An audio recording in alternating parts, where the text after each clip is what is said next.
Okay, if you have this parabola with you, y minus k wholes, whatever this is, what can be the parametric coordinate that you take in terms of t, if you have to say? Parametric coordinate. Yeah, parametric point on this.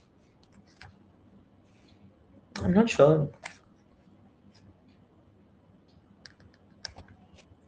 Okay, remember for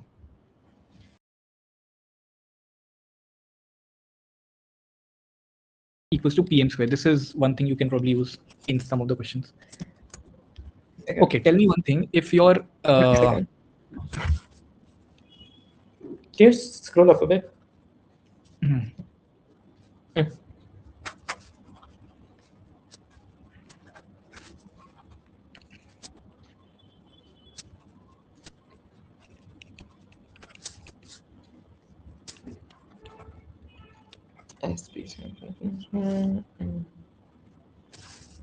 Yeah.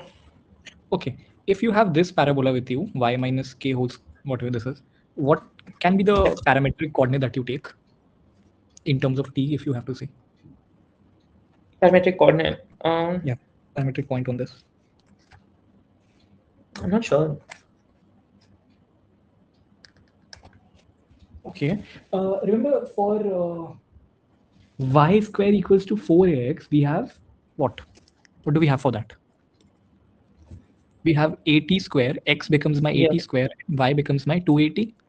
So here what we are doing, we are shifting the vertex.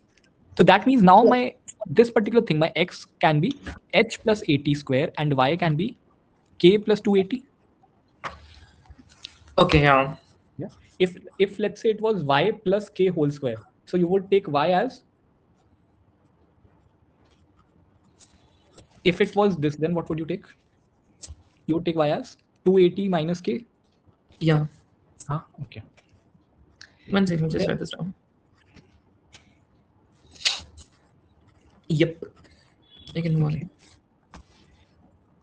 Okay, next, let's say you have this particular chord for a parabola, which is y square equals to 6x. So the question says that this chord is subtending, this is a vertex, subtending, what is the angle being subtended by this chord onto the vertex of this parabola? So you basically, let's name this as AB. So you basically have to find angle AOB. There can be a lot of ways. Best way out is to use pair of straight lines, which is based on the idea of homogenizing. Let me give you what is that. Let me tell you.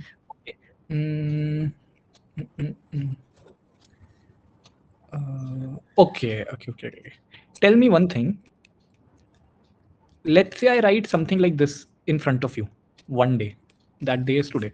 So technically, what you have learned in physics is everything should be dimensionally verified, right? What is the degree of the denominator? You might wonder, this is just trigonometry, so how come degree is there?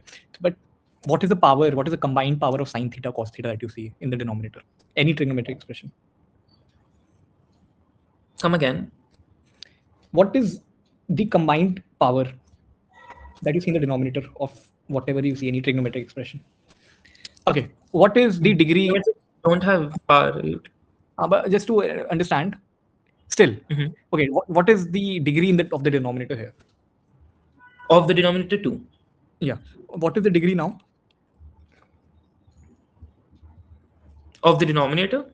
Yeah, 1, because y will go up. y will, okay. Okay. What is the degree now of the denominator of this? Okay. 2 or 1? 2. 2, because here it's x power 1, y power 1. So even though x and y are different variables, independent variables here, but still the degree is how that you know, for this polynomials and rational functions, what you do is you consider, let's say this as x comma y, a function in two variables as this, right? Now, how to check the degree of that? So basically, in order to check the degree, what you do is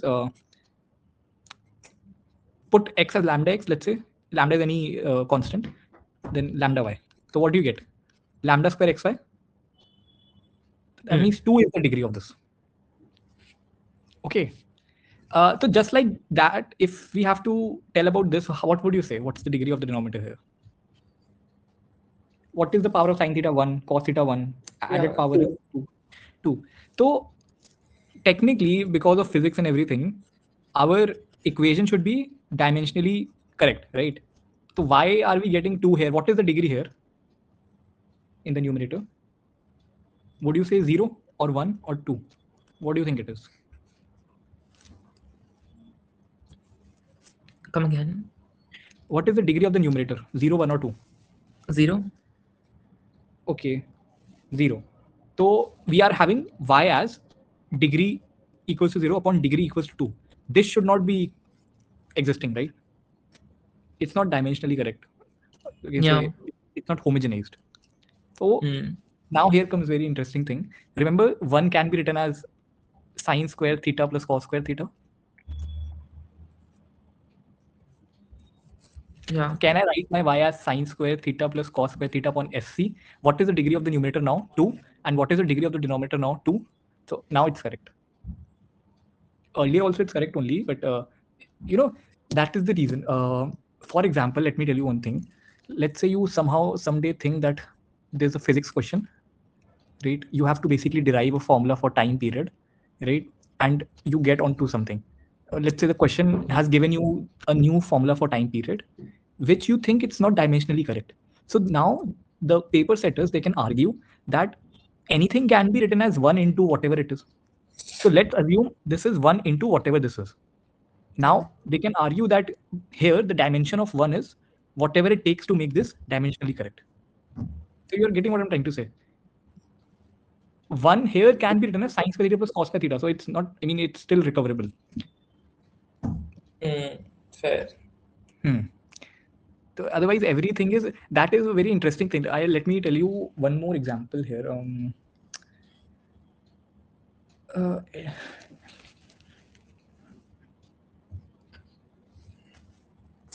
okay, I'll tell you later. Yeah, so basically, Okay. this is a. Hmm? Yeah. Okay. Okay. So this is a question that we have to solve. So what we'll do is, can we write this thing as x plus 2y by 4 equals to 1? Yeah. What would be the degree of x plus 2y equal to 1? 2, X, 2, right? what? What are you saying? What would be the degree of x plus 2y? It's 1 Okay. Yeah. because it's just 1, right? If it Yeah. was Yeah. something like this, then it would be 2. Some, you only add, see, again, you might also now wonder, how are we adding, how does this quadratic equation exist then, right? X square plus x plus 1, right? You might wonder, how are we adding degree 2 with degree 1? That's not possible. So for Mm. that, a lot of things can be said. Basic thing is that assume that there's 1 being multiplied to x, and that 1 has degree 1. So it 1 has degree 1, x has degree 1. So when multiplied, so it becomes degree 2. Or there are better explanations actually for this thing.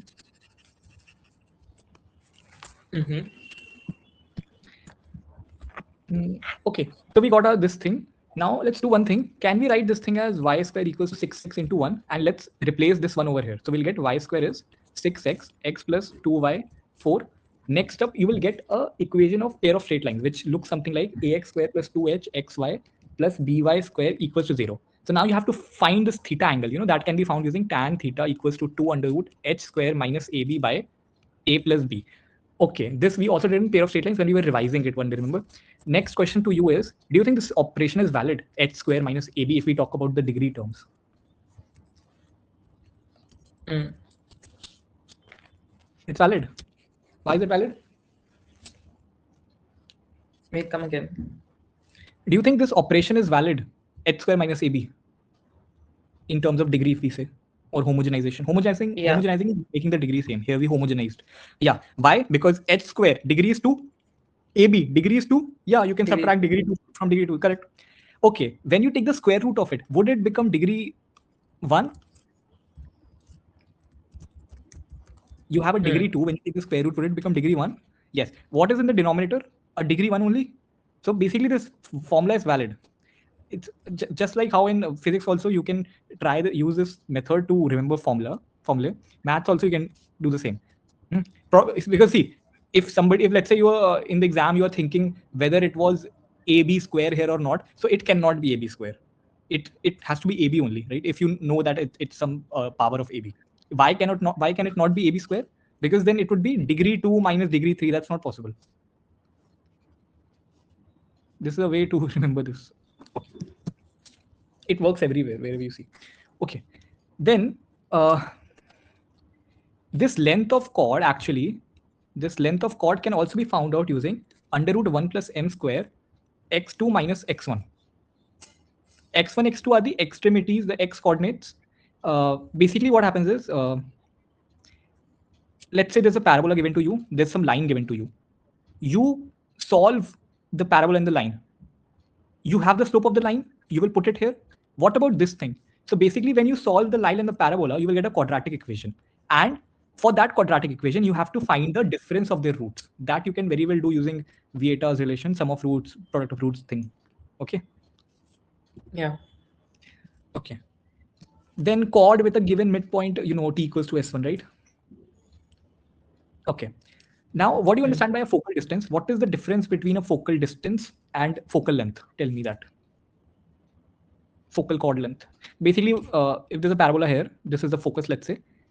There's a point here. This is called as the focal distance, whereas focal chord length would be entire this, right? So we are talking about this thing. So that is a1 plus t square. What is t? That is the parameter for this p point.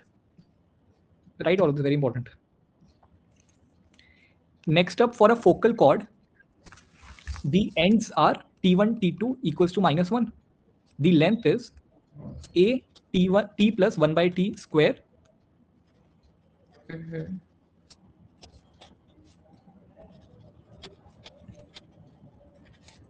Okay, considering t is the parameter of this point, let's say. Yeah, good. Okay. Also, one more fact, let's say there's a parabola, this is a directrix. So there's a focal chord. If you draw a circle for which this focal chord is acting as the diameter, that will definitely touch my directrix. Okay, this is the diameter.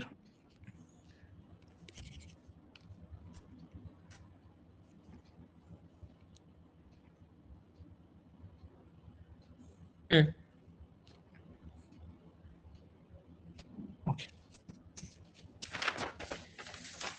Then a few more things actually. This focal, chord length for this is obviously this we are doing for y square equals to 4x, right? All of these things. Okay.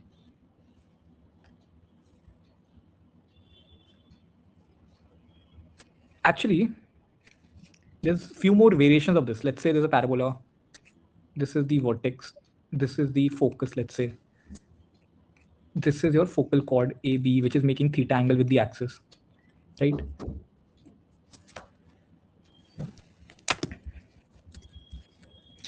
So the length of the focal chord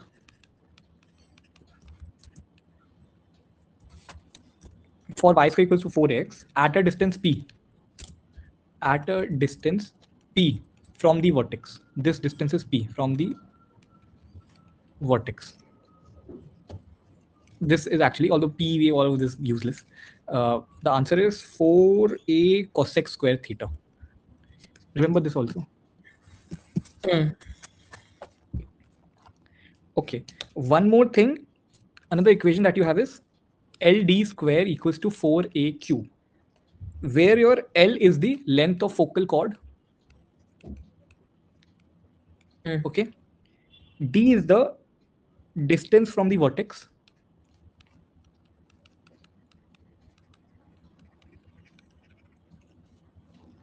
And A is what? A is whatever is there in y square equals to 4x. Okay. From y square equals to 4ax. Okay, D is obviously the perpendicular distance from the vertex to that focal chord, So a lot of formulae, right? One, we have this one, right? Then also I think one similar one you wrote previously in your notebook, whatever. So one is this, another is this in terms of theta, and there is this. Also here you can see how it's LD square equals to 4A cube. On the LHS we have degree 3, on the RHS we have degree 3. So formula is at least dimensionally correct, right? Yeah. Perfect.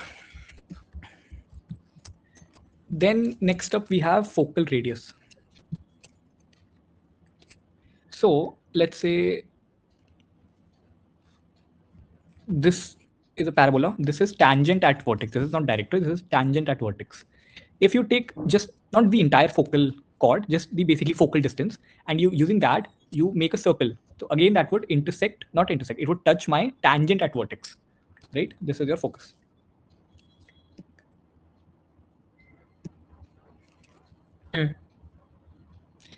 Then, just like how we saw when your focal chord is there, you take T1, T2 as -1, right? But what if my chord is passing through, let's say, 2A, 0? What would you take then, right? For this is the coordinate is T1, this is the parametric coordinate T2. So now you take T1, T2 as -2. So if it was passing through 3A, it would be T1, T2 is -3, right? That's why for focal chord, you have T1, T2 as -1. Regularly, but still don't improve. Because the same mistakes keep repeating, and no one tracks them. In exams, this turns into confusion and blank moments. With one-to-one mentoring, every mistake is corrected, and real improvement begins.